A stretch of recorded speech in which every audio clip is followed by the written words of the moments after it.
बीडच्या पहिल्या दिवशीपासून म्हणजे ज्या दिवशी मोर्चा होता त्या दिवशीपासून मी कधीही सुरेश धस यांच्याबरोबर मोर्चाला गेले नाही आणि याचं कारण स्पष्ट होतं आणि जे मी धनंजय देशमुख यांना बोलून देखील दाखवलं होतं की हा माणूस न्यायासाठी लढतोय हे माझ्या बुद्धीला पटतच नाहीये.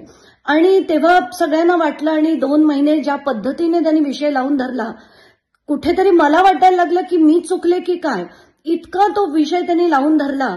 पण पुन्हा आता खरंच ठरलंय की राजकारण्यांना भावना नसतात, त्यांना हृदय नसतं, त्यांना कोणाच्या भावना दिसत नाहीत, डोळ्यातले अश्रू दिसत नाहीत.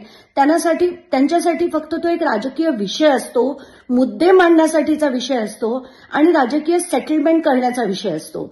आणि तसंच काहीसं आता झालेलं दिसतंय.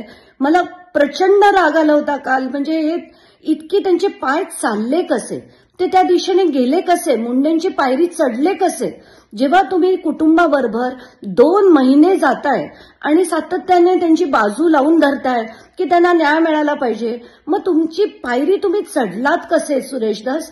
मला म्हणजे तुम्हाला लाज वाटायला हवी. मला खरं खूप दुःख होतंय, राग येतोय आणि असं वाटतंय की या लोकांना शिक्षा झाली पाहिजे. आणि म्हणूनच मी पहिल्या दिवशीपासून तेच म्हणतेय की पहिल्या दिवशी सापडलेले 2 मोबाईल आणि त्याच्यात असलेला जो फोन, जो बड्या नेत्याचा फोन होता, तो आजपर्यंत बाहेर आलेला नाहीये.